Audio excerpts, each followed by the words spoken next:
most common attacks you're gonna deal with. You have to have a sprawl, okay? Working them out in space right now. We're gonna move to the fence eventually and get to our cage defense. Right now, the next one, okay? So the head outside double, the head inside double or single, we learn how to defend those if their head is low. If their head is low, I cover their head. I stuff and cover, okay? Sometimes when Ben comes in and attacks, he goes to a shoot to a body lock. So watch, he's gonna jab cross hook, I pull my hands up and he just goes right to a body lock here, okay?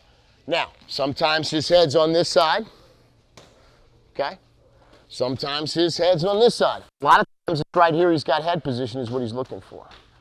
Okay, so this is the most common and this is what we're gonna work on now, right? So we wind up in this position in jiu-jitsu matches, in MMA fights, in wrestling. Anytime you're trying to take someone down, a double leg, a single leg, and a body lock. Those are the three of the most common attacks that you're gonna get. So you need to practice your defenses to those things a lot, right?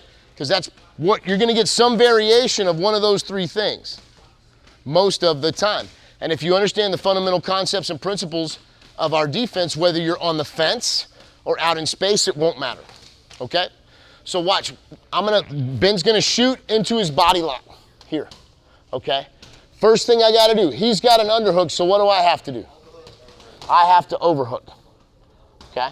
I have to overhook, right? Now, instead of bump, stuff, and cover, this one is called, we're gonna bump and dig, okay? So watch what I do. If I can simply take my hips away from him and break this grip, that's good. But Ben's in here tight, he's got a butterfly grip.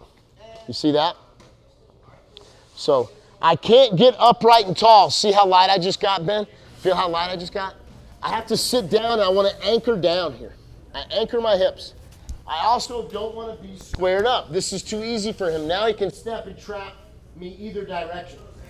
So I kind of turn to my side. This is going to come into play more on the fence as well. Okay, so see I'm kind of turned to one side? Now, I'm gonna turn away from his head. I'm not gonna turn towards his head here. I'm gonna turn away from his head and I'm gonna kick here. We call this just a mule kick. All I did was take my hamstring, step in and pop his leg up using my hamstring. I'm thinking about kicking the ceiling with my heel. And see what happens? He's gonna let go. Even if he doesn't let go, he holds on tight. There's the space I need, right? Bump and dig. So I'm gonna bump and dig. And see how I get low? Now from here, low shoulder wins. So right now, our shoulders are even. I drop my shoulder and circle towards my underhook, and now I have a body lock. And then Ben's gonna go. Bump. Bump first, mule kick. Bump, dig, circle towards your underhook. See that? I take the hand out. Now it's my turn. There are situations when I will throw him with this, right? Particularly if he's attacking real heavy and I turn and kick hard, I can throw him. We'll get to that. Okay, that's the sexy shit. We'll get there. First, you have to get this. That's where this comes from, right? First, you have to get this. So I shuffle step in between his feet, kick the ceiling.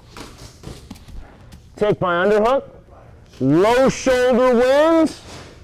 I circle towards, see how I drop and get my, look whose shoulder's lower now? My shoulder. And I circle towards my underhook. I look to get my hands locked and see how I'm already thinking about my attack now, my throw. And then I kind of reset, let him recover, get my body lock, and he's gonna bump and dig as well. Circle towards your underhook. Body lock, bump, dig, low shoulder wins, circle towards your underhook. Kind of loosen up, let him recover. 1 for 1. Yes? On 3, 1, 2, 3. We'll start here and then we'll move into when they shoot like this.